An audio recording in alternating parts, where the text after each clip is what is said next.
नमस्कार दोस्तों। तो चलिए शुरू करते हैं वीडियो। और बैंकिंग एंड इंश्योरेंस अवेयरनेस की ये अगस्त मंथ का पार्ट 2 है। ठीक है, तो ध्यान रखिएगा, बाकी की जो है वो मैं प्लेलिस्ट कमेंट सेक्शन में पिन कर दूंगा। और अगर आपको लगता है कि टाइम कम बचा है और पीडीएफ से आप जल्दी जल्दी कर सकते हो तो पीडीएफ आप खरीद सकते हो। और 199 में मैं दे रहा हूँ ये, और एक मॉक दे दूंगा पीडीएफ में आपको आईपीएस क्लर्क और एक एसबीआई क्लर्क का। ठीक है, तो 199 में वो सब होगा। और भी जो बाकी सारा मटेरियल है जो आप देख रहे हो मेरे चैनल पे, अवार्ड, डिफेंस, वो सारा फ्री होगा आपको। केवल मैं charge banking and insurance awareness का कर रहा हूँ और एक एक मॉक। ठीक है, तो चलिए शुरू करते हैं वीडियो। और अगस्त मंथ की ये पार्ट 2 है, मनप्पुरम फाइनेंस एंड एनबीएफसी। ठीक है, तो ये मनप्पुरम फाइनेंस जो है वो एनबीएफसी है, बेस्ड इन केरला। कहाँ है ये? केरला में। Appointed Deepak Reddy as its new CEO. तो मनप्पुरम फाइनेंस जो है, जो कि एक एनबीएफसी है केरला में, उसने दीपक रेड्डी को अपॉइंट कर दिया एज ए सीईओ। तो ऐसे पूछ सकते हैं कि रिसेंटली दीपक रेड्डी को कहाँ पे अपॉइंट किया गया है? तो आपको याद रखना है कि मनप्पुरम फाइनेंस में, जो कि केरला में है। ऐसे ही पूछ सकते हैं कि हेडक्वार्टर का इसका, तो केरला में। और इन्होंने रिप्लेस किसे किया है? वीपी नंद कुमार। ठीक है, तो ध्यान रखिएगा कि जो दीपक रेड्डी मनप्पुरम फाइनेंस जो कि एनबीएफसी है उसके सीईओ अपॉइंट हुए हैं, और इन्होंने रिप्लेस किया है वीपी नंद कुमार को। क्वेश्चन ऐसे भी हो सकता है कि रिसेंटली दीपक रेड्डी को जो है वो सीईओ अपॉइंट किया गया मनप्पुरम फाइनेंस में, इन्होंने किसे रिप्लेस किया है? तो ऑप्शन दे रखे होंगे, तो आपको मारना है वीपी नंद कुमार। फिर देख लेते हैं अपने लोग नेक्स्ट। इन जुलाई 2025, तो जुलाई 2025 में the UPI unified payment interface handled A record transaction value of 25.08 lakh crore. ठीक है, ट्रांजैक्शन वैल्यू कितने की है? 25.08 लाख करोड़ रुपए की। अगर ट्रिलियन में बात करें तो ये 25.08 ट्रिलियन है, और ये पहली बार इतना हुआ है। विद 19.47 बिलियन ट्रांजैक्शन कितने हुए हैं? 19.47 बिलियन। जुलाई 2025 की बात हो रही है, और ट्रांजैक्शन की जो वैल्यू है, जो अमाउंट है, वो कितना है? 25.08 लाख करोड़ रुपए। अकॉर्डिंग टू एनपीसीआई ही डेटा देता है, ये तो पता है आपको। पूछ सकते हो ऐसे भी कि किसने डेटा प्रोवाइड कराया है ये यूपीआई का, तो एनपीसीआई ने। This was a new monthly record for both the volume and value. अच्छा, ये जो रिकॉर्ड है वो वॉल्यूम के लिए भी है और वैल्यू के लिए भी है, याद रखिएगा ये चीज़। क्लियर है? और टोटल वैल्यू, ठीक है, वही चीज़ है जो ऊपर बताई थी। तो जो टोटल वैल्यू है यूपीआई ट्रांजैक्शन की जुलाई 2025 में, वो कितनी है? 25.08 लाख करोड़। ये अप्रॉक्स में पूरा दे रखा है इन लोगों ने, आपको याद रखना है 25.08 लाख करोड़ रुपए जुलाई 2025 में। ट्रांजैक्शन का जो वॉल्यूम है, जो नंबर ऑफ ट्रांजैक्शन है, वो कितने हैं? 19.47 बिलियन। याद रखिएगा, इनमें से वो कहीं से भी पूछ लेगा क्वेश्चन, और याद रखना है आपको। ठीक है, वो ट्रांजैक्शन की वॉल्यूम भी पूछ सकता है कि जुलाई 2025 में तो आपका 19.47 बिलियन ट्रांजैक्शन हुआ है। वो वैल्यू पूछेगा तो आपको याद रखना है कि 25.08 लाख करोड़ रुपए है। और ये जो है रिकॉर्ड है दोनों, वैल्यू में भी और वॉल्यूम में भी। क्लियर? फिर देखते हैं next. As PNB housing finance transitions to new leadership, executive director Jatul Anand takes charge as temporarily. तो जतुल आनंद जो हैं उन्हें टेम्परेरली एग्जीक्यूटिव डायरेक्टर बना दिया गया। किसका? पीएनबी हाउसिंग का। ठीक है, the board awaits regulatory approval for, वो अभी मतलब देख रहे हैं कि नया एमडी एंड सीईओ बनाएंगे, लेकिन तब तक के लिए जो जतुल आनंद है वो एग्जीक्यूटिव डायरेक्टर बना दिए गए हैं पीएनबी हाउसिंग के। तो वो ऐसे क्वेश्चन पूछेंगे कि रिसेंटली पीएनबी हाउसिंग का किस एग्जीक्यूटिव डायरेक्टर अपॉइंट किया गया, तो आप क्या कहोगे? जतुल आनंद। वो ऐसे ही पूछ सकते हैं कि जतुल आनंद को जो है रिसेंटली किस पद पे जो है अपॉइंट किया गया है पीएनबी हाउसिंग में, तो आप क्या कहोगे? Executive director. वो ऐसे ही पूछ सकते हैं कि रिसेंटली जतुल आनंद को एग्जीक्यूटिव डायरेक्टर के पद पे जो है नियुक्त किया गया है, कौन सी बैंक में, तो आप क्या कहोगे? PNB housing finance. ठीक, फिर है हमारे पास as Girish Kausgi retired from. अच्छा, तो ये याद रखिए कि जो गिरीश कौसगी है ना, वो पीएनबी हाउसिंग फाइनेंस के एमडी एंड सीईओ पद से जो है वो रिटायर हो गए हैं। ठीक, इसीलिए जो है इन्हें थोड़े टाइम के लिए जो है एग्जीक्यूटिव डायरेक्टर अपॉइंट किया गया है। वो लोग तलाश कर रहे हैं तब तक। ये याद रखिएगा कि जो जतुल आनंद है उन्हें एग्जीक्यूटिव डायरेक्टर अपॉइंट किया गया पीएनबी हाउसिंग, क्योंकि गिरीश कौसगी जो है वो रिटायर हो गए एमडी एंड सीईओ के पद से। कहाँ? पीएनबी हाउसिंग में। फिर है next NSIC, national small industries corporation. ठीक, तो NSIC sign MOU with various public sector undertakings. तो कई सारी इन्होंने जो है PSUs के साथ में जो है पार्टनरशिप करी है। किसने? NSIC ने, national small industries corporation, and other entities, और भी कुछ हैं एंटिटीज़ उनके साथ, to broaden its service offering to MSME। तो MSME में और ज़्यादा जो है ब्रॉड करने के लिए अपनी रीच को इन्होंने किसके साथ जो है पब्लिक सेक्टर अंडरटेकिंग्स के साथ तो की है, और भी एंटिटीज़ के साथ इन्होंने MOU फॉर्म की है। देख लेते हैं। Focusing on financial marketing, technology support and enterprise development. हाँ ठीक है, टेक्नोलॉजी सपोर्ट के लिए, एंटरप्राइज डेवलपमेंट के लिए often through platforms like msmemart.com। ठीक है, किसके थ्रू, कौन सा प्लेटफॉर्म के थ्रू, msmemart.com के through. And initiatives like CBFTE scheme for first time exporters. तो आपको बस इतना याद रखना है कि NSIC ने, वो ऐसे पूछें कि रिसेंटली किस इंस्टीट्यूट ने या किस एंटिटी ने जो है MOU साइन की है पब्लिक सेक्टर अंडरटेकिंग्स के साथ और अदर एंटिटीज़ के साथ to focus on financial marketing technology support through platform msmemart.com। ठीक, तो आप क्या कहोगे, NSIC। ठीक है, तो NSIC ने PSUs के साथ और अदर एंटिटीज़ के साथ में MOU साइन की है to broaden its service offering to MSME को और ज़्यादा बढ़ावा देने के लिए, focusing on financial marketing technology support. और ये किसके थ्रू करेंगे, ये करेंगे प्लेटफॉर्म है जो msmemart.com उसके थ्रू। ठीक है, और एक इनिशिएटिव है CBFTE इसके थ्रू। आपको बस ये रखना है कि NSIC ने ये MOU साइन की है PSUs के साथ और अदर एंटिटीज़ के साथ। क्लियर, और ये करेंगे जो भी वो msmemart.com के थ्रू करेंगे। फिर है next, SEBI has extended the deadline for the second and third phases of its revamped nomination framework। तो SEBI जो है उसने बढ़ा दिया डेडलाइन किसकी, सेकेंड और थर्ड फेज की, किसके, रिवैम्प्ड नॉमिनेशन फ्रेमवर्क के। तो रिवैम्प्ड नॉमिनेशन फ्रेमवर्क के जो सेकेंड और थर्ड फेजेस हैं उनकी जो डेडलाइन है वो एक्सटेंड कर दी गई है SEBI के द्वारा। Clear, the new deadline for phase second is now 8 अगस्त 2025। तो जो सेकेंड फेज जो है उसकी डेट बढ़ा दी गई है और कर दी गई है 8 अगस्त 2025, और फेज थर्ड जो है उसकी कर दी गई है 15 दिसंबर 2025। This extension was granted due to operational challenges faced by depositors. तो ये जो एक्सटेंशन हुआ है वो हुआ क्यों है कि जो डिपॉजिटर्स है ना उनको ऑपरेशनल चैलेंजेस कुछ हुए होंगे, इंटरनल चैलेंजेस वो फेस करने पड़ रहे थे। ठीक है, एंड इंडस्ट्री स्टेक होल्डर्स, तो डिपॉजिटर्स और इंडस्ट्री स्टेक होल्डर्स इन दोनों को ऑपरेशनल चैलेंजेस फेस करने पड़ रहे थे, इसीलिए फेज सेकंड और फेज थर्ड की जो एक्सटेंशन है वो कर दी गई है SEBI के द्वारा। अब देख लीजिए फेज सेकंड की डेडलाइन वो कब से कब तक कर दी गई है, 1 जून 2025 से 8 अगस्त 2025। याद रखिएगा, वो ये भी पूछ सकते हैं कितने से कितनी कर दी गई है। ठीक है, वो ऐसे दे देंगे, तो आपको याद रखना है कि जो फेज सेकंड है वो पहले 1 जून 2025 थी, अब जो है एक्सटेंडेड डेट जो है वो कर दी गई है 8 अगस्त 2025। फेज थर्ड की जो है वो 1 सितंबर 2025 से कर दी गई है 15 दिसंबर 2025। याद रखिएगा। ठीक, रीज़न क्या है, depositors like NSDL, CDSL and industries bodies like ANMI and CPAI requested more time to implement the necessary system development.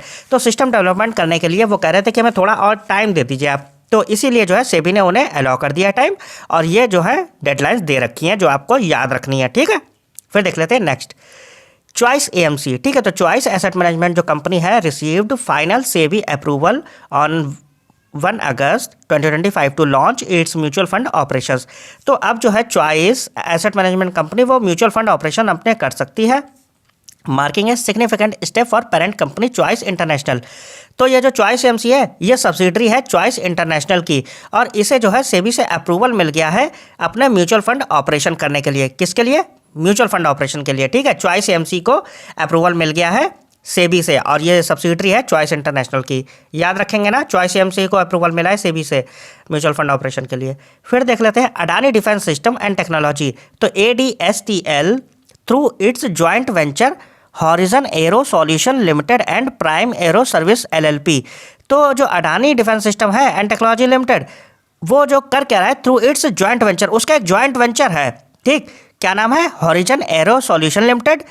वो जो है प्राइम एरो सर्विस LLP के साथ साइन कर रहा है एक एग्रीमेंट। ठीक, तो अडानी का ज्वाइंट वेंचर है हॉरिजन एरो सॉल्यूशन लिमिटेड, वो प्राइम एरो सर्विस LLP के साथ एक एग्रीमेंट साइन कर रहा है to acquire 100% stake in Indamer technics private limited, Indamer. ठीक है, तो ऐसे पूछ सकते हैं कि रिसेंटली अडानी की कौन सी जो है ज्वाइंट वेंचर वो एक्वायर कर रहा है स्टेक इंडामेर टेक्निक प्राइवेट लिमिटेड में। तो आप क्या कहोगे, हॉरिजन एरो सॉल्यूशन लिमिटेड। किसके साथ, प्राइम एरो सर्विस LLP के साथ। ठीक, तो अडानी का जो ज्वाइंट वेंचर है हॉरिजन एरो सॉल्यूशन लिमिटेड वो प्राइम एरो सर्विसेज के साथ मिलके एक्वायर कर रहा है 100% स्टेक। वो स्टेक भी पूछ सकते हैं कि कितना % स्टेक जो है इंडामेर में वो लोग एक्वायर कर रहे हैं, तो आप क्या कहोगे 100% स्टेक इंडामेर में। ठीक, अडानी डिफेंस का ज्वाइंट वेंचर है हॉरिजन एरो सॉल्यूशन, वो प्राइम एरो सर्विस के साथ मिलकर 100% स्टेक एक्वायर कर रहा है इंडामेड टेक्निक्स प्राइवेट लिमिटेड ITPL में। क्लियर है? फिर देख लेते हैं next. Quant mutual fund has received SEBI approval. ठीक, तो क्वांट म्यूचुअल फंड जो है उसे अप्रूवल मिल गया सेबी से to launch India's first specialised investment fund. तो पहला SIF लॉन्च करने के लिए the QSIF equity long short fund. ये क्या है? QSIF equity long short fund है। This fund is design for sophisticated investors, जो सोफिस्टिकेटेड इन्वेस्टर्स होते हैं उनके लिए, and uses a long short strategy. कौन सी स्ट्रैटेजी यूज़ कर रहा है? लॉन्ग शॉर्ट स्ट्रैटेजी यूज़ कर रहा है। ये सारी चीज़ें हैं जो याद करने वाली हैं आपकी। Allowing it to potentially profit from both rising and falling market. तो राइजिंग और फेलिंग मार्केट दोनों में पोटेंशियली प्रॉफिट प्रोवाइड कराएगा, and it has a high risk profile. लेकिन इसकी जो प्रोफाइल है वो हाई रिस्क है। ठीक है, इसमें रिस्क बहुत हाई है। तो क्वांट म्यूचुअल फंड जो है वो उसे अप्रूवल मिल गया है सेबी से इंडिया का पहला SIF लॉन्च करने का। क्या? Specialised investment fund. और ये लॉन्ग शॉर्ट स्ट्रैटेजी पे काम करता है। QSIF equity long short fund है। ठीक है, लॉन्ग शॉर्ट स्ट्रैटेजी पे काम करता है। ये पहला SIF है और ये लॉन्च किया है क्वांट म्यूचुअल फंड ने, और ये पोटेंशियली प्रॉफिट प्रोवाइड कराता है राइजिंग और फॉलिंग मार्केट दोनों में, बट हाई रिस्क है इसमें। ठीक है, इसकी प्रोफाइल हाई रिस्क है। तो क्वांट म्यूचुअल फंड ने लॉन्च किया है स्पेशलाइज्ड इन्वेस्टमेंट फंड। याद है ना? और ये कौन सी स्ट्रैटेजी पे काम करता है? लॉन्ग शॉर्ट स्ट्रैटेजी पे। ठीक है, फिर देख लेते हैं अपने लोग next. Fitch ratings projected India GDP growth at 6.3% for the physical year 2026-27। तो 2026-27 के लिए जो फिच रेटिंग्स है उसने इंडिया की GDP जो ग्रोथ है वो प्रोजेक्ट करी है 6.3%। याद रखिए कि जो फिच रेटिंग्स है उसने 2026-27 के लिए कितनी GDP फोरकास्ट की है? 6.3% की। ठीक है, फिच रेटिंग 6.3% 2026-27 के लिए। फिर देख लेते हैं next. SEBI appointed 3 new executive directors. तो सेबी ने जो है तीन नए जो है एग्जीक्यूटिव डायरेक्टर अपॉइंट किए हैं। अमित प्रधान किसके लिए? For legal affairs and prosecution and settlement. ठीक है, तीनों का जो है आप स्टेटस ध्यान रखिए कि ये किस पर्टिकुलर फील्ड में जो है अपॉइंट किए गए हैं। ठीक, तो 3 न्यू एग्जीक्यूटिव डायरेक्टर सेबी ने अपॉइंट किए हैं। अमित प्रधान को for legal affairs and prosecution and settlement, Awanish Pandey for information technology, and Sanjay Chandrakant Purav. ठीक है, तो Sanjay Chandrakant Purav for corporation finance investigation recovery and refund and internal investigation. ठीक है, तो ये 3 है और तीनों को आपको फील्ड उनकी ध्यान रखनी है कि 3 नए एग्जीक्यूटिव। अब वो ऐसे पूछ सकते हैं कि रिसेंटली किस एंटिटी ने 3 नए एग्जीक्यूटिव डायरेक्टर अपॉइंट किए हैं, तो ऑप्शन दे रखे होंगे। तो ठीक है, सेबी होगा। और वो ऐसे ही पूछ सकते हैं कि 3 नए कौन से अपॉइंट किए सेबी ने, तो आपको नाम दे रखे होंगे अमित प्रधान, अवनीश पांडे और संजय चंद्रकांत पुराव। अगर वो कतई ढीठता पे आ गए तो वो ये भी पूछ सकते हैं कि सेबी ने 3 नए एग्जीक्यूटिव अपॉइंट किए हैं, वो पूरा लिखेंगे। ठीक है, आपको पढ़ना पड़ेगा। अमित प्रधान को, अवनीश पांडे को और संजय चंद्रकांत पुराव को, तो वो उसमें पूछेंगे कि इसमें से अमित प्रधान को किसके लिए अपॉइंट किया गया। वो सारी उनकी जो है स्पेशलाइजेशन दे रखी होंगी। तो आपको याद रखना है अमित प्रधान को legal affairs and prosecution and settlement, Awanish Pandey को इंफॉर्मेशन टेक्नोलॉजी, संजय चंद्रकांत पुराव को corporation finance investigation recovery and refund and internal investigation के लिए। ठीक है, all 3 were promoted from chief general manager position. और इन तीनों को जो है चीफ जनरल मैनेजर पोजीशन से अपॉइंट किया गया है एग्जीक्यूटिव डायरेक्टर के पद पे। ठीक है, चीफ जनरल मैनेजर। ठीक, तीनों के आप ध्यान रखिएगा स्पेशलाइजेशन। फिर है India and the Eurasian economic union. Eurasian economic union, याद रखिएगा, इंडिया और EAEU Eurasian economic union sign the terms of reference. इन दोनों ने मिलकर एक TOR साइन किया है 20 अगस्त 2025 को मॉस्को में। ठीक, कहाँ? मॉस्को में किया है।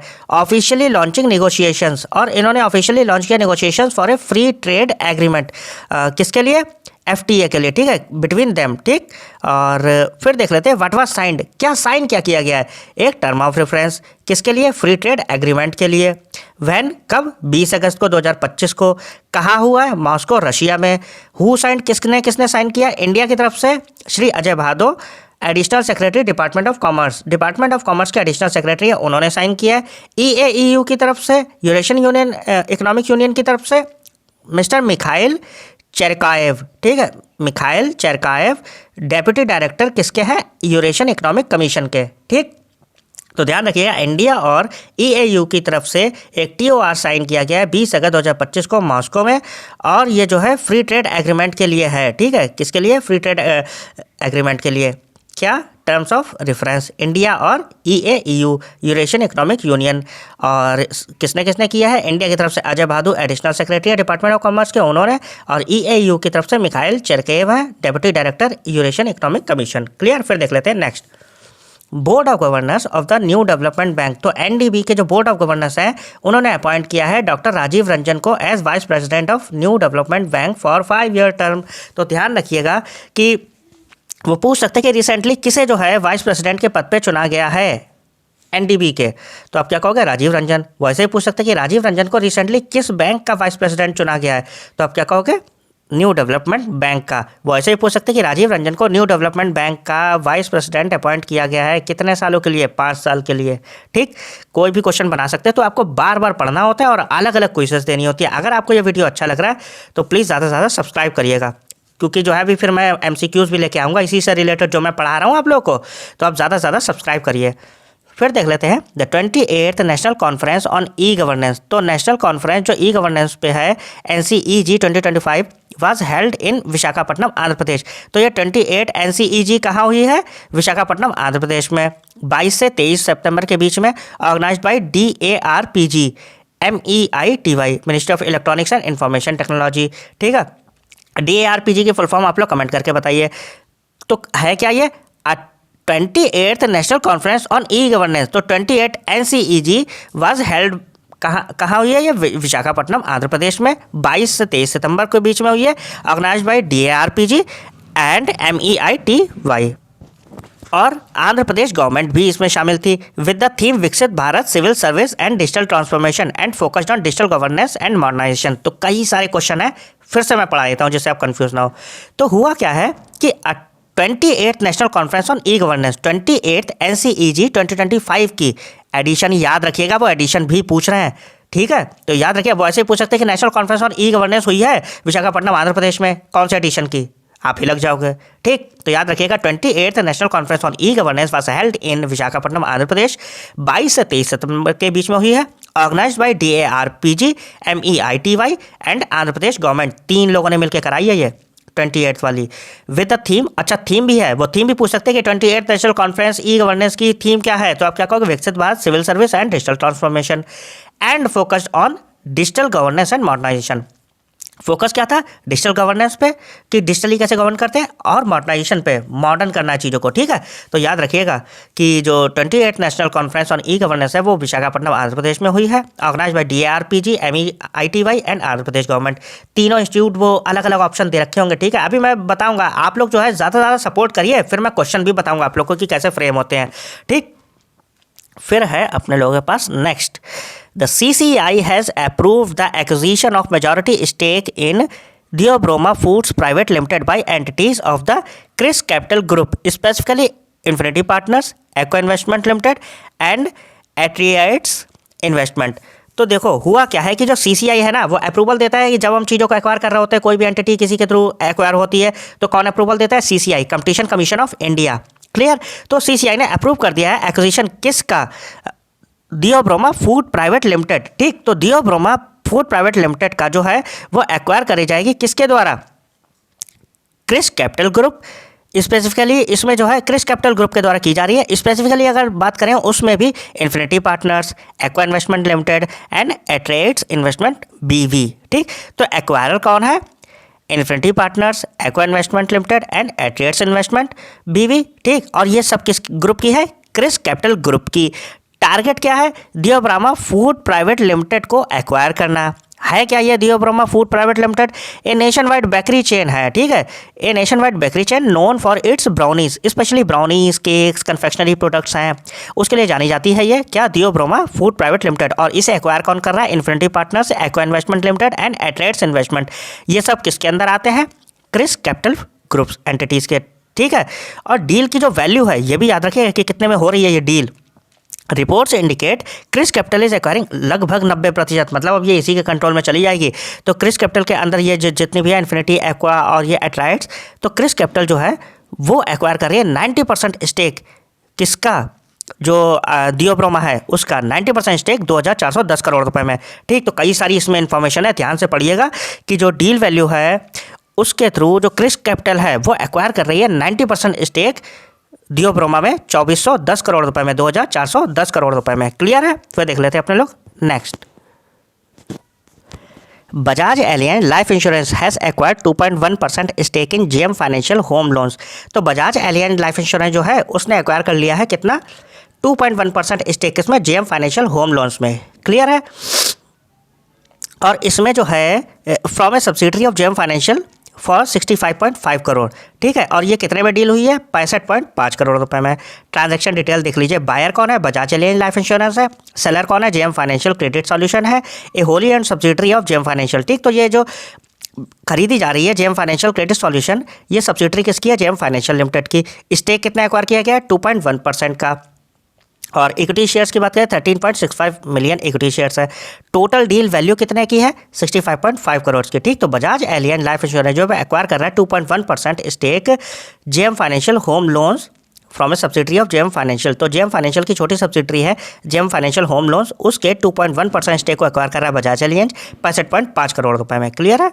फिर देख लेते हैं अपने लोग next. DPIIT signed an MOU with HDFC Capital Advisors. तो department for promotion of industry and internal trade DPIIT signed MOU with HDFC Capital Advisors to boost innovation in affordable housing and PropTech sectors. तो हुआ क्या है कि DPIIT जो है उसने sign किया है MOU HDFC Capital Advisors के साथ टू बूस्ट इनोवेशन को बूस्ट करने के लिए। कहाँ, in the affordable housing and proptech sector.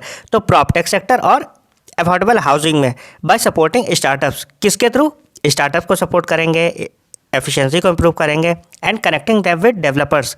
और वो कनेक्ट करेंगे डेवलपर्स को through HDFC capital's heart programme. किस प्रोग्राम के तहत, HDFC कैपिटल के हार्ट प्रोग्राम के तहत। तो रिसेंटली वो पूछ सकते हैं कि DPIIT ने किसके साथ जो है MOU साइन की है अफोर्डेबल हाउसिंग और प्रॉपटेक सेक्टर में। ठीक, तो आप क्या कहोगे, HDFC कैपिटल के साथ। वैसे ही पूछ सकते हैं HDFC कैपिटल ने किसके साथ पार्टनरशिप की है अफोर्डेबल हाउसिंग और प्रॉपटेक सेक्टर में, तो आप क्या कहो, DPIIT के साथ। क्लियर है? फिर देख लेते हैं। और ये सब किस प्रोग्राम के लिए हो रहा है, HDFC कैपिटल के हार्ट प्रोग्राम के लिए। ठीक है, ये ध्यान रखिएगा। फिर देख लेते हैं next. BIAL Bangalore international airport limited. तो BIAL successfully completed 9,000 crore non convertible debenture. तो BIAL जो है उसने कंप्लीट कर लिया 9,000 करोड़ NCD इशुएंस। किसमें, 2 ट्रेंचेस में 2025 में। रेजिंग फंड्स और फंड रेज किया है to refinance existing debt and finance future airport expansion. तो जो फ्यूचर में एयरपोर्ट एक्सपेंशन है उसके लिए और रीफाइनेंस करने के लिए डेट को, making it India's largest unlisted airport sector bond issuance. अगर बात करें तो ये इंडिया का largest unlisted airport sector bond issuance है। ठीक है, जिसके लिए बॉन्ड इश्यूज करे गए। तो ध्यान रखिए कि बैंगलोर इंटरनेशनल एयरपोर्ट लिमिटेड जो है उसने सक्सेसफुली कंप्लीट कर लिया 9,000 करोड़ रुपए का NCD इशुएंस। ठीक है, क्या, नॉन कन्वर्टेबल डिवेंचर इशुएंस। ठीक, तो ऐसे पूछ सकते हैं कि रिसेंटली BIAL ने कितने करोड़ का NCD इशुएंस किया है, तो आप क्या कहोगे, कंप्लीट किया है 9,000 करोड़ रुपए का NCD का। ठीक है, 2 ट्रेंचेस में किया गया है। ठीक है, और raising funds to refinance existing debt, refinance करने के लिए जो डेट है उसको एग्जिट करने के लिए। ठीक है, जो एग्जिस्टिंग डेट है उसे रीफाइनेंस करने के लिए and finance future airport expansion. तो जो फ्यूचर में जो ये जो BIAL है उसका जो एयरपोर्ट है उसे और ज़्यादा एक्सपेंड करने के लिए। ठीक है, और ये जो हो रहा है वो इंडिया का लार्जेस्ट अनलिस्टेड एयरपोर्ट सेक्टर का बॉन्ड इशुएंस है, सबसे बड़ा। ठीक, लार्जेस्ट है ये। कौन सा, BIAL का। ठीक, बैंगलोर इंटरनेशनल एयरपोर्ट लिमिटेड का। ठीक, फिर देखते हैं नेक्स्ट। NCAER। तो NCAER बिजनेस कॉन्फिडेंस इंडेक्स। तो BCI जो है, NCAER का जो है बिजनेस कॉन्फिडेंस इंडेक्स जो है BCI है, वो 2026 के क्वार्टर फर्स्ट के लिए, अप्रैल से जून वाले के लिए वो कितना हो गया, 149.4। कितने से, 139.3 से। इन प्रीवियस क्वार्टर, अच्छा प्रीवियस क्वार्टर में 139.3 था, इस बार कितना हो गया, 149.4 हो गया है। तो क्वार्टर 4 में जो था फाइनेंशियल ईयर 25 के क्वार्टर 4, ध्यान रखिएगा, उसमें ये 139.3 था। अब जो क्वार्टर 1 है फाइनेंशियल ईयर 26 अप्रैल जून का, वो 149.9 हो गया है। ठीक, क्या, NCAER का बिजनेस कॉन्फिडेंस इंडेक्स। क्लियर है, indicating strong optimism among Indian firms. हाँ, तो वो फालतू की चीज़ ना पढ़ो, आप बस ये पढ़ो कि NCAER का बिजनेस कॉन्फिडेंस इंडेक्स जो है वो क्वार्टर फर्स्ट फाइनेंशियल ईयर 26 अप्रैल जून के लिए वो 149.4 हो गया है 139.3 से बढ़ के। क्लियर। फिर देखते हैं नेक्स्ट है हमारे पास BOB and the food safety and standard authority of India. तो बैंक ऑफ बड़ौदा जो है उसने FSSAI के साथ एक डील साइन की है, एक MOU to launch FSSAI payment solution. तो ये जो है FSSAI पेमेंट सॉल्यूशन लॉन्च कर रहे हैं। अब क्वेश्चन ऐसे बन सकता है कि FSSAI पेमेंट सॉल्यूशन ने जो है वो FSSAI ने किसके साथ मिलके FSSAI पेमेंट सॉल्यूशन लॉन्च किया है। तो आपको याद रखना है कि बैंक ऑफ बड़ौदा के साथ मिलके इसने FSSAI पेमेंट सॉल्यूशन लॉन्च किया है। A custom web based platform designed to streamline financial transactions for FSSAI। तो FSSAI के ऑपरेशंस को ट्रांजैक्शन करने के लिए, ठीक है, जितने भी होंगे उसके फाइनेंशियल ट्रांजैक्शन उसके लिए ये प्लेटफॉर्म है, इंक्लूडिंग ग्रांट डिसबर्समेंट। तो ग्रांट डिसबर्समेंट के लिए भी, वेंडर पेमेंट्स के लिए भी, वाइल एनहेंसिंग ट्रांसफर और ट्रांसपेरेंसी को भी एनहेंस किया जाएगा साथ साथ। ठीक है, तो आपको याद रखना है कि FSSAI ने BOB के साथ मिलकर FSSAI पेमेंट सॉल्यूशन लॉन्च किया है। क्लियर। फिर देख लेते हैं नेक्स्ट, नाबार्ड, आंध्र प्रदेश ग्रामीण bank and aqua exchange agritech signed an MOU। तो नाबार्ड ने APGB आंध्र प्रदेश गवर्नमेंट ग्रामीण बैंक और एक्वा एक्सचेंज एग्रीटेक, इन तीनों ने मिलकर एक MOU साइन की है इन आंध्र प्रदेश का, आंध्र प्रदेश में टू लॉन्च है पायलट प्रोग्राम। एक पायलट प्रोग्राम लॉन्च कर रहे हैं, providing collateral free IoT enabled loans, collateral free IoT enabled, internet of things enabled, ठीक है, इनेबल्ड लोन्स। ठीक है, किसके लिए? श्रिम्प फार्मर्स के लिए। ठीक, श्रिम्प फार्मर्स के लिए ये लोग जो है कोलेटरल फ्री लोन इनेबल कर रहे हैं। Aiming to formalise aquaculture financing, ये फॉर्मलाइज करेंगे एक्वाकल्चर फाइनेंसिंग को और रिड्यूस करेंगे डिपेंडेंसी ऑन इनफॉर्मल क्रेडिट, जो इनफॉर्मल क्रेडिट पे जो डिपेंडेंसी है उसे रिड्यूस करेंगे। The initiative includes real time farm monitoring, और इसमें जो है जो इंक्लूडेड है वो है रियल टाइम फार्म मॉनिटरिंग। ठीक है, फार्म मॉनिटरिंग जो है वो रियल टाइम में होगी फॉर वाटर क्वालिटी के लिए भी, और डिजीज़ कंट्रोल, डिजीज़ को भी कंट्रोल किया जाएगा। और इसमें जो इनिशियल टारगेट है उसमें जो लोन सैंक्शन किया जा रहा है, जो अमाउंट है वो कितना है? 25 करोड़ का। ठीक है, तो डिसबर्समेंट कितने का है? 25 करोड़ का है। नाबार्ड, आंध्र प्रदेश ग्रामीण बैंक और एक्वाकल्चर जो है इन्वेस्ट कर रहे हैं किस में? एक पायलट प्रोग्राम आंध्र प्रदेश में, जिसमें जो है ये श्रिम्प फार्मर्स को ये सुविधाएं प्रोवाइड कराई जाएंगी, और ये कोलेटरल फ्री लोन है, IoT इनेबल्ड लोन। ठीक, और इसमें फॉर्मलाइज किया जाएगा एक्वाकल्चर फाइनेंसिंग को, reduce dependency, information credit. Clear है? तो यही सारी चीज़ें हैं। बस आपको ये याद रखना है कि आंध्र प्रदेश में किन किन एंटिटी ने मिलके 25 करोड़ रुपए डिसबर्स किए। तो आप क्या कहोगे? नाबार्ड, आंध्र प्रदेश ग्रामीण बैंक और एक्वा एक्सचेंज एग्रीटेक। ठीक, तो ऐसे ही पूछ सकते हैं कि नाबार्ड, आंध्र प्रदेश ग्रामीण बैंक और एक्वा एक्सचेंज एग्रीटेक ने मिलकर आंध्र प्रदेश में कितने का जो है पायलट प्रोग्राम लॉन्च किया। तो आप क्या कहोगे? 25 करोड़। अगर आपने पढ़ रखा है तो आप आराम से मार सकते हो। समझ में आ रहा है? तो नेक्स्ट न्यूज़ है, PNB became the first public sector bank in India to migrate its corporate website to the secure .bank.in domain। तो PNB जो है पहली बैंक बन गई है in India to migrate its corporate website. तो अपनी जो कॉर्पोरेट वेबसाइट है उसे सिक्योर करने के लिए कहाँ पे डोमेन पे चली गई है? .bank.in। RBI ने गाइडलाइंस दी थी ना कि सबको शिफ्ट करना है .bank.in पे। तो पहली बैंक कौन सी बनी है? PNB। ठीक है, पब्लिक सेक्टर में। Moving from www.pnb.co.in। ठीक है, अब वो किस पे आ गई है? .bank.in पे, www.pnb.bank.in। कब? अगस्त 2025 में। This move guided by the RBI is designed to enhance cyber security. तो साइबर सिक्योरिटी बढ़ाने के लिए, फ्रॉड रिड्यूस करने के लिए, पब्लिशिंग अटैक्स प्रिवेंट करने के लिए, ठीक है, फिशिंग अटैक्स जो होते हैं, आइडेंटिटी से related fake ID, and boost public trust in digital, और जो है लोगों का और ज़्यादा ट्रस्ट बढ़ाने के लिए।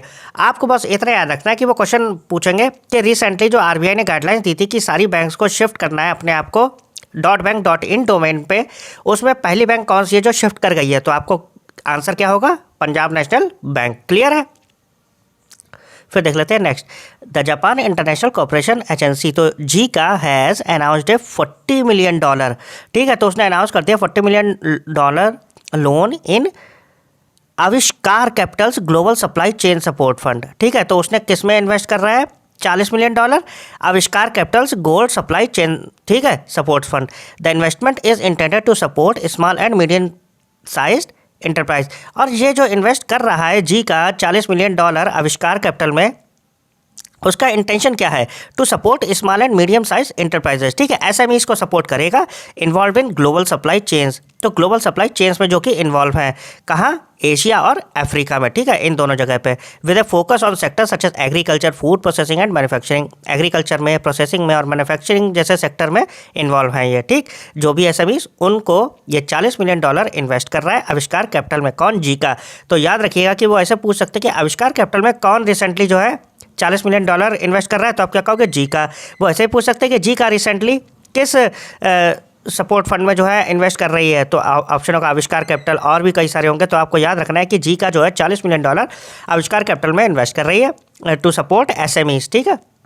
फिर नेक्स्ट साउथ इंडियन बैंक, तो south Indian bank has launched a new gold loan product card SIB gold express, तो वो बस ऐसे ही पूछेगा कि SIB गोल्ड एक्सप्रेस, या वो SIB हटा देंगे, वो पूछेगा गोल्ड एक्सप्रेस जो है गोल्ड लोन प्रोडक्ट किसने लॉन्च किया, तो आप क्या कहोगे, साउथ इंडियन बैंक ने।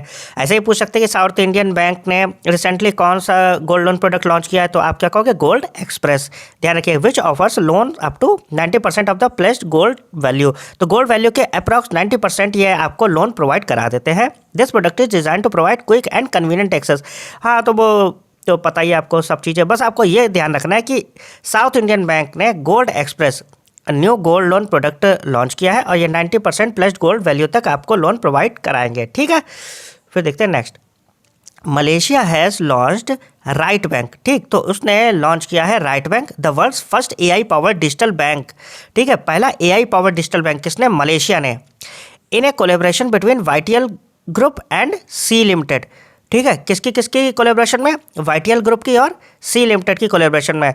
तो पूछ सकते हैं कि राइट बैंक किसने लॉन्च किया है, तो आप क्या कहोगे, मलेशिया ने, किसकी कोलेब्रेशन में, YTL ग्रुप और सी लिमिटेड की कोलेब्रेशन में। The bank features A conversational AI assistant called right AI, तो ये जो है बैंक में ये एक फीचर है कन्वर्सेशनल AI असिस्टेंट, ठीक है, और ये AI असिस्टेंट का नाम क्या है, right AI, which is built on Malaysia's first home grown large language model ILMU, और ये home grown large language model पर बेस्ड है। आपको बस ये याद रखना है कि राइट बैंक लॉन्च किया मलेशिया ने, उसमें एक जो है AI असिस्टेंट फीचर भी है जिसका नाम है राइट AI, और ये किसकी कोलेब्रेशन में बनाया गया है, YTL ग्रुप और सी लिमिटेड, ठीक, ध्यान रखिएगा। फिर देखते हैं next, Canara HSBC life insurance and partnership with policy बाजार, तो Canara HSBC life insurance company जो है, Canara HSBC life insurance company, उसने पार्टनरशिप करी पॉलिसी बाजार के साथ, and announce the launch of its newest offering EZ pension plan. तो ऐसे पूछ सकते हैं कि EZ पेंशन प्लान पॉलिसी बाजार ने किसके साथ पार्टनरशिप में लॉन्च किया है, तो आप क्या कहोगे, केनरा HSBC लाइफ इंश्योरेंस। ऐसे ही पूछ सकते हैं कि केनरा HSBC लाइफ इंश्योरेंस ने किसके साथ पार्टनरशिप में EZ पेंशन प्लान लॉन्च किया है, तो आप क्या कहोगे, पॉलिसी बाजार, ठीक। ऐसे ही पूछ सकते हैं कि EZ पेंशन प्लान किन किन दो कंपनीज ने पार्टनरशिप में बनाया है, नीचे ऑप्शन देखे होंगे, केनरा HSBC पॉलिसी बाजार, ICICI लोम्बार्ड पॉलिसी बाजार, तो आप याद रखिए कि केनरा HSBC ने पॉलिसी बाजार के साथ मिलकर जो है ये लॉन्च किया है EZ पेंशन प्लान, क्लियर। फिर देख लेते हैं नेक्स्ट है हमारे पास, the Bihar cabinet approved a uniform application fee of 100 rupees for preliminary competitive examination for government jobs along with free mains examination to benefit young job aspirant, तो Bihar cabinet जो है उसने अप्रूव कर दिया यूनिफॉर्म एप्लीकेशन फ़ी 100 रुपये की, preliminary जो भी रिक्रूटमेंट प्रोसेस के जो एग्जाम्स होंगे ना उसमें 100 रुपये की उन्होंने एप्लीकेशन फ़ी रख दी है, कितनी, 100 रुपये की, जितने भी रिक्रूटमेंट प्रोसेस के जॉब होंगे जो प्रिलिमिनरी एग्जाम होंगे, क्लियर है, किसने, बिहार कैबिनेट ने। तो ऐसे पूछ सकते हैं कि किस स्टेट ने रिसेंटली जो है एक यूनिफॉर्म एप्लीकेशन फ़ी रख दी है 100 रुपये की प्रिलिमिनरी रिक्रूटमेंट जॉब्स के लिए, ठीक है, प्रिलिमिनरी जो एग्जाम होते हैं उनके लिए, और मेंस फ्री होगा। तो आपको याद रखना है कि बिहार कैबिनेट ने ऐसा किया है। अमाउंट कितना है, 100 रुपये। नेक्स्ट है इंडियन आर्मी एंड मुंबई, तो इंडियन आर्मी और मुंबई ने मुंबई महाराष्ट्र बेस्ड पंजाब, अच्छा सॉरी मतलब कि वो मुंबई बेस्ड है, ठीक, तो इंडियन आर्मी और पंजाब एंड सिंध बैंक जो कि मुंबई महाराष्ट्र में है, renewed their MOU for another 3 years extending its validity till 2020। तो इंडियन आर्मी और जो पंजाब एंड सिंध बैंक है उनका कोई MOU होगी तो उसे फिर से रिन्यू कर दिया 3 साल के लिए, ठीक है। तो ऐसा पूछ सकते हैं कि रिसेंटली इंडियन आर्मी ने किस बैंक के साथ में अपनी MOU रिन्यू करी है, तो आप क्या कहोगे, पंजाब एंड सिंध बैंक के साथ, और 2028 तक के लिए कर दी है, ठीक है, validity. Bank of Maharashtra and SBI card. तो बैंक ऑफ महाराष्ट्र और SBI card have launched a co branded credit card, bank of Maharashtra SBI card. वो अब ऐसे तो पूछेंगे नहीं क्योंकि नाम से ही पता चल रहा है, तो वो ऐसे पूछेंगे कि एसबीआई कार्ड ने रिसेंटली किस बैंक के साथ में अभी एक को ब्रांडेड क्रेडिट कार्ड लॉन्च किया है। तो उसमें बैंक ऑफ महाराष्ट्र होगी, पीएनबी होगी, एसबीआई होगी। तो आपको याद रखना है कि एसबीआई कार्ड ने बैंक ऑफ महाराष्ट्र के साथ जो है वो लॉन्च किया है। या फिर वो ऐसे ही पूछ सकते हैं कि इन दोनों ने मिलकर जो है ना क्रेडिट कार्ड लॉन्च किया है को ब्रांडेड, अब वो कौन कौन से वेरिएंट में है। क्लियर। अब 3 वेरिएंट दे रखे होंगे, एलिट, प्राइम, सिंपली सेव। ठीक, ये भी दे रखा होगा, चौथा और कोई सा दे रखा होगा, और फिर वो पूछेंगे कौन कौन से सही है। तो आपको याद रखना है कि एलिट, प्राइम और सिंपली सेव। ठीक, तो बैंक ऑफ महाराष्ट्र ने एसबीआई कार्ड के साथ मिलकर को ब्रांडेड क्रेडिट कार्ड लॉन्च किया है, और ये 3 वेरिएंट्स है, एलिट, प्राइम और सिंपली सेव। फिर है next, Indian overseas bank signed ए एमओयू। ठीक है, तो इंडियन ओवरसीज बैंक जो है उसने एमओयू साइन की है Mumbai metro one private limited, MMOPL। तो इंडियन ओवरसीज बैंक ने MMOPL के साथ एक एमओयू साइन किया to provide advance ticketing solutions. क्या प्रोवाइड कराने के लिए? Advance ticketing solutions. किसके लिए? मुंबई मेट्रो लाइन 1 के लिए, which includes issuing smart cards. और इसमें जो है वो इशू करेंगे स्मार्ट कार्ड्स, पेपर टिकट्स और QR based ticketing option for commuters, जो भी उसे खरीदना चाहते हैं। तो याद रखिएगा कि रिसेंटली वो पूछेंगे कि Mumbai metro one private limited ने किसके साथ एमओयू साइन की है to provide advance ticketing solutions. ठीक, तो आप क्या कहोगे? Indian overseas bank. ध्यान रखिएगा, इंडियन ओवरसीज बैंक ने Mumbai metro one private limited के साथ पार्टनरशिप करी है टिकटिंग सॉल्यूशन के लिए, एडवांस टिकटिंग सॉल्यूशन के लिए, मुंबई मेट्रो लाइन 1 के लिए। फिर है नेक्स्ट, BSE इंडेक्स सर्विसेज। तो BSE Bombay stock exchange index services A wholly owned subsidiary of Bombay stock exchange, BSE की। तो ये सब्सिडरी है इंडेक्स सर्विसेज। ठीक है, किसकी? BSE की। Announce the launch of new index. इन्होंने एक और न्यू इंडेक्स लॉन्च कर दिया है, BSE इंडिया डिफेंस। बहुत अच्छा क्वेश्चन है, बन सकता है। तो BSE इंडेक्स सर्विसेज जो है, जो कि BSE की सब्सिडरी है, उसने एक और इंडेक्स लॉन्च किया है, BSE India defence, defence related. The BSE India defence index aims to track the performance of दो stocks representing the defence theme. तो डिफेंस थीम को जो भी स्टॉक रिप्रेजेंट्स कर रहे हैं उनके परफॉर्मेंस को ट्रैक करने के लिए जो है BSE इंडेक्स सर्विस ने एक और इंडेक्स लॉन्च किया है, BSE इंडिया डिफेंस, डिफेंस से रिलेटेड है। ठीक है, और ये किसकी सब्सिडरी है? बॉम्बे स्टॉक एक्सचेंज BSE की। क्लियर, याद रखिएगा क्या नाम है? BSE India defence. फिर है next, Motilal Oswal asset management company. तो MOAMC। ठीक, Motilal Oswal asset management company has integrated with ONDC, open network digital commerce. ठीक, open network for digital commerce, ऐसे यही तो है। तो मोतीलाल ओसवाल ने ONDC के साथ पार्टनरशिप करी to make mutual funds more accessible. ठीक है, तो म्यूचुअल फंड को और ज़्यादा एक्सेसिबल बनाने के लिए मोतीलाल ओसवाल ने ONDC के साथ पार्टनरशिप करी है through a new digital distribution channel appointing सेब्रिला।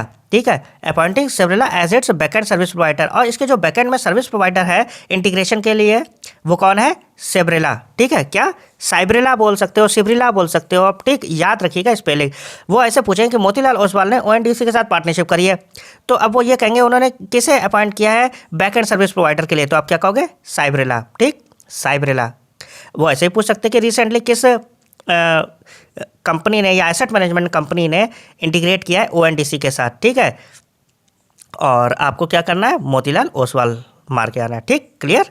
फिर देख लेते हैं next, ICICI bank initially increase its minimum average balance. तो इसने शुरू में जो है अपनी मिनिमम एवरेज बैलेंस जो है वो बढ़ाई थी, requirement for a new metro urban saving accounts to 50,000 in August 2025 but faced backlash and subsequently rolled it back to 50,000। तो 50,000 से पहले 50,000 करी थी, लेकिन फिर से जो है सेमी और अर्बन मेट्रो और अर्बन के लिए वो फिर से 15,000 कर दी है for these new accounts while maintaining lower. हाँ, तो ये बस यही है। ठीक, और ध्यान रखिएगा 50,000 से 15,000 कर दिया MAB, मिनिमम एवरेज बैलेंस किसने? ICICI ने। Unique identification authority of India UIDAI has collaborated with Starlink for Aadhaar based customer verification. तो UIDAI ने कोलेबरेशन कर लिया है स्टारलिंक के साथ। बेहतरीन न्यूज़ है।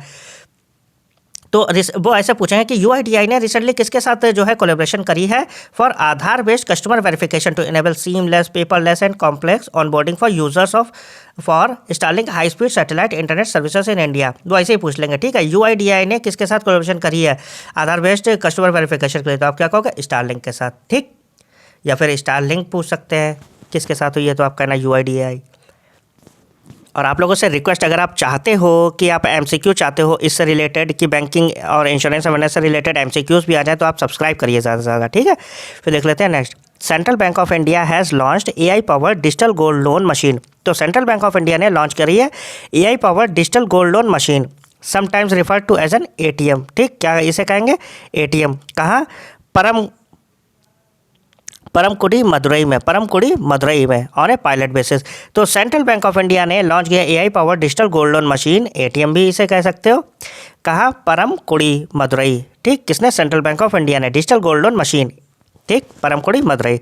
तो ये था आपका सेशन ओवरऑल, और सितंबर की भी ले आऊँगा, ठीक है। आप लोग ज़्यादा से ज़्यादा सब्सक्राइब करिए, और अगर आपको ये PDF चाहिए है तो आप बाई कर सकते हो, नंबर मैं पिन कर दूंगा, ठीक है। मिलते हैं नेक्स्ट वीडियो में, थैंक यू।